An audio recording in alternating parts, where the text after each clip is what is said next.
Informed consent. This is from Wikipedia. Assessment.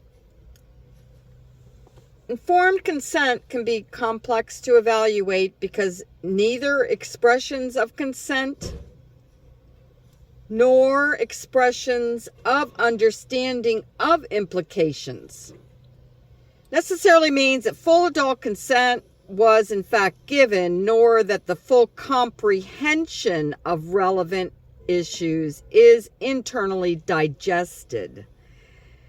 Consent may be implied within the usual subtleties of human communication rather than explicitly negotiated, verbally or in writing.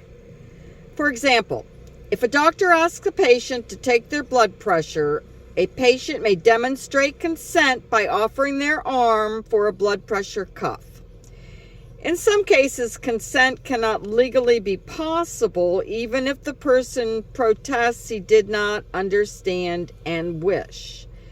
There's also structured instruments for evaluating capacity to give informed consent, although no ideal instrument presently exists. Thus, there's always a degree to which informed consent must be assumed or inferred based upon observation or knowledge or legal reliance. This especially is the case in sexual or relational issues. In medical or formal circumstances, explicit agreement by means of signature, normally relied on legally regardless of actual consent, is the norm. This is the case with special procedures such as a do not resuscitate directive that a patient signed before onset of their illness. Brief examples of each of the above. 1. A person may verbally agree to something from fear, perceived social pressure, or psychological difficulty in asserting true feelings. The person requesting the action may honestly be unaware of this and believe the consent is genuine and rely on it.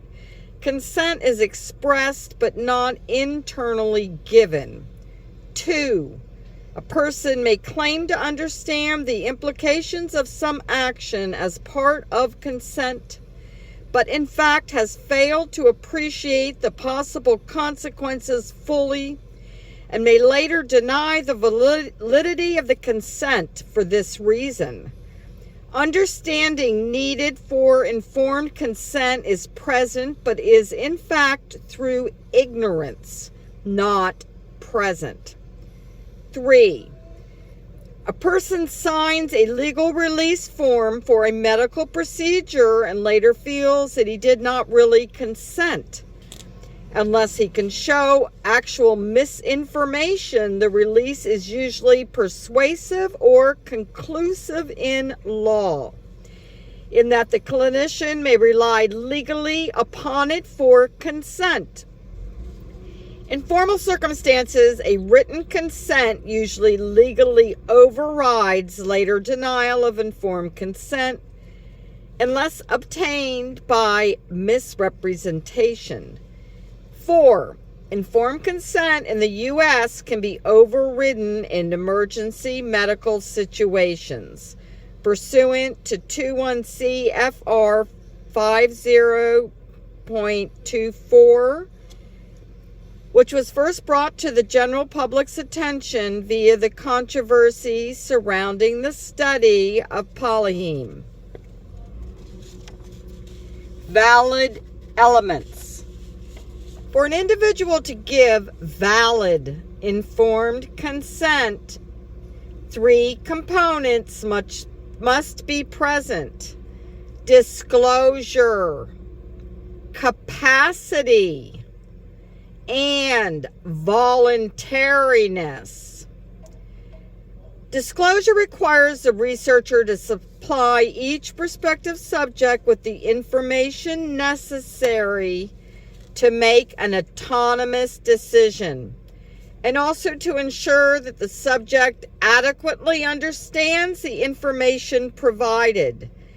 This latter requirement implies that a written consent form be written in lay language suited for the comprehension skills of subject population, as well as assessing the level of understanding through conversation to be informed. Capacity. This pertains to the ability of the subject to both understand the information provided and form a reasonable judgment based on the potential consequences of his or her decision. Voluntariness. This refers to the subject's right to freely exercise his or her decision-making without being subjected to external pressure, such as coercion, manipulation, or undue influence.